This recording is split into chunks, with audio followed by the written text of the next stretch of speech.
Once among the nation's elite athletes, now he can hardly move, but his resolve is stronger than ever. Good evening. I'm Kenesha Dees. If you've been in Alabama for a while and you're a football fan, this may be how you remember Kerry Goode, a state champion in high school, a top recruit to Tuscaloosa. The past decade has been difficult, but tonight, only on Fox 54, Nick Kuzma shows us how Carrie is drawing on his family and his own inner strength to defy the odds and to make a difference. For Kerry Goode, this is the sound of survival. A machine keeping him alive by doing something as simple as breathing. It's something most of us do every few seconds without even a thought. But for Carrie, it's been this way now for nearly 7 years.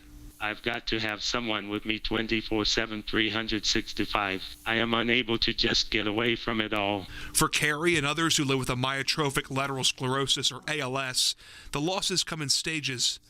The ability to walk, later to speak, eventually to breathe. A devastating reality Carrie had to face after he got the news in 2015. Accepting my diagnosis was not all that difficult. I am a it is what it is kind of person. Deal with what is, not what you wish it to be. If you go by the numbers, Carrie shouldn't be meeting with us today. He's far outlived the average life expectancy of someone with ALS. And while the disease has taken so much from this former top-tier athlete, it's also given him power and the realization that I am a badass, and that I am tougher than a $2 steak. I have overcome things I would have never imagined. My ability to endure this disease daily amazes me. ALS will test every part of you. It may be the biggest challenge of his life, but certainly not the first. In the early 1980s, Kerry Goode was a star at Hazelwood High School in Town Creek.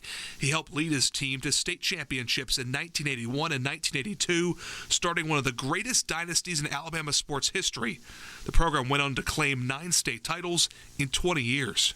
My fondest memories of Hazelwood High School was being a Golden Bear. That meant something to everyone that attended the school. Winning championships was something that drove us to be the best. We may be from a small town and high school, but I would put my money on the 11 that took the field for Hazelwood. At the University of Alabama, the running back from Hazelwood became more than just a Lawrence County legend. He's got one man to beat. It's going to be 99 yards and a touchdown. Goode racked up more than 700 total yards, scored 3 touchdowns, and was named the 1983 SEC Freshman of the Year. Here comes Kerry Goode. Touchdown easily, Alabama.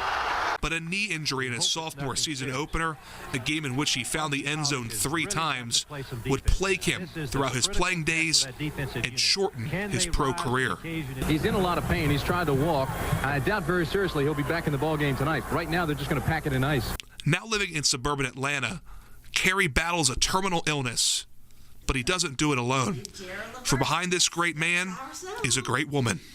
My wife, Tanja, has been my biggest supporter. I get on her nerves, but she keeps coming back for more. The two met while students at UA, and according to Tanja, it was love at first sight.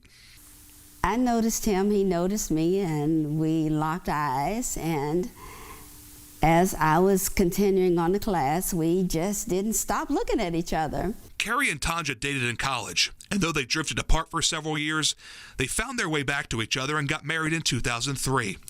The ALS diagnosis was a shock, but out of tragedy, opportunity. An opportunity to help others. They created the Goode Foundation, which has raised about $500,000 for patients and families affected by ALS.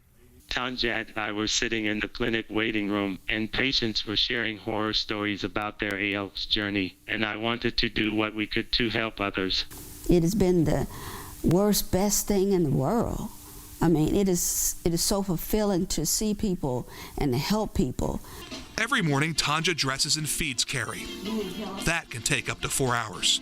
For most of us, having to live with this ruthless disease or even watching someone we love struggle with its effects is unimaginable. But Tanja believes she was put on Earth, at least in part, so she could be there for Carrie. It is not just for better. It is not just for richer. And it is not just for healthy times. You got to take the poor. You got to take the sick. You got to take it all. And when you say I'm down, you got to be down. And for Carrie, who defies the odds every day he takes a breath, a life well lived is one in which you make an impact on the lives of others. I set out to show the world the life of an ALS warrior, and most of all, I just wanted to show my children how to fight when things look and seem hopeless. Every day I wake up, I thank God for another day, and I find something that I want my kids to know. Maybe they will teach it to their children, and I can be a part of my grandchildren's life after I'm gone.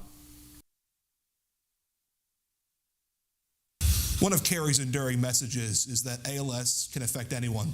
He certainly did not expect to be next.